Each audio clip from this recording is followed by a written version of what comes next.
नमस्कार दोस्तों, एक बार फिर से हमारे चैनल पर आपका स्वागत है।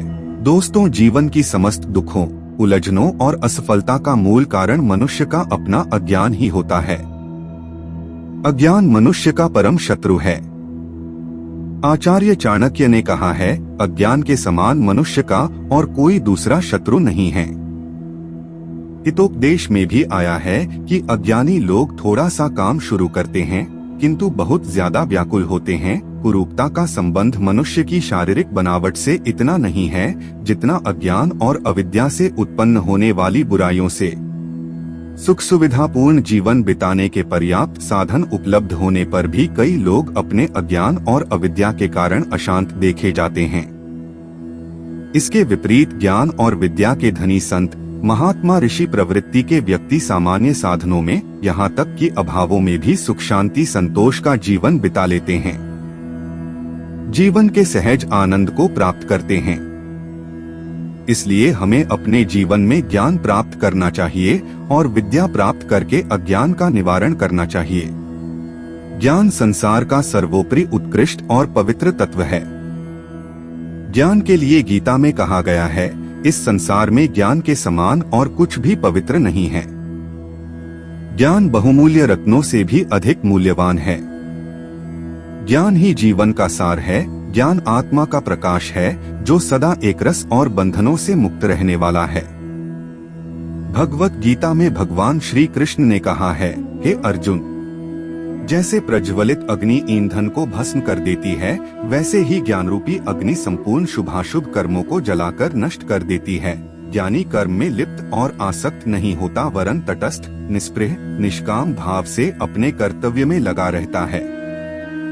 इसलिए वह कर्म बंधनों से मुक्त हो जाता है। संत विनोबा भावे ने कहा है, मनुष्य जितना ज्ञान में घुलता जाता है उतना ही वह कर्म के रंग में रंगता है। ज्ञानी अपने कर्मों को अधिक उत्कृष्टता के साथ कर सकता है बजाय एक अज्ञानी के।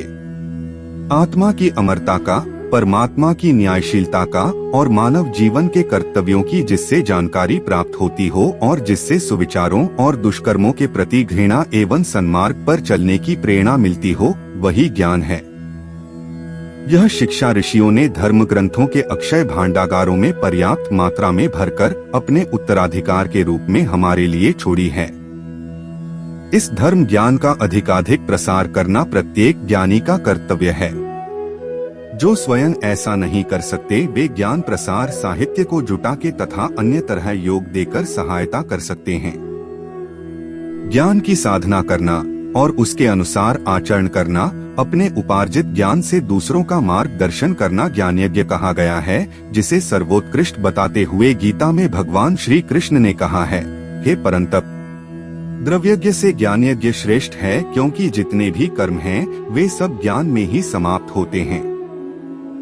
ज्ञानदान सर्वोपरि पुण्य है, शुभ कार्य है। पदार्थ, धन, सामग्री से किसी सीमा तक ही किसी की सहायता की जा सकती है और लेने वाला इनका दुरुपयोग करके उल्टी अपनी हानि भी कर सकता है। किंतु ज्ञानदान मनुष्य का स्थायी रूप से भला करता है, उसे जीवन जीने से सहायक बनाता है। इसीलिए ज्ञानी को सबसे बड़ा वृद्ध माना गया है, चाहे वह कितनी ही उम्र का क्यों न हो।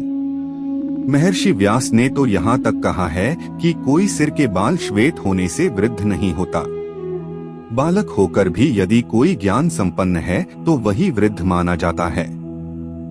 शास्त्रकारों, मनीषियों ने जिस ज्ञान और शिक्षा के संचय और प्रचार की आवश्यकता पर बल दिया है, वह यह स्कूली शिक्षा, दीक्षा नहीं है। इसे तो लौकिक जीवन को साधन संपन्न बनाने की दृष्टि से प्राप्त करना ही चाहिए। लोग अपने आप भी करते रहते हैं। इससे लौकिक आवश्यकताओं की ही एक अंश तक पूर्ति हो सकती है, पर अपनी आत्मा का कल्याण, आत्मतोष प्राप्त करने एवं दूसरों को अज्ञानांधकार से छुड़ाकर सदाचार और शांति के मार्ग पर ले चलने की शक्ति जिस ज्ञान में है, वह लौकिक नहीं आध्यात्मिक ज्ञान है। दोस्तों, आपको वीडियो कैसा लगा?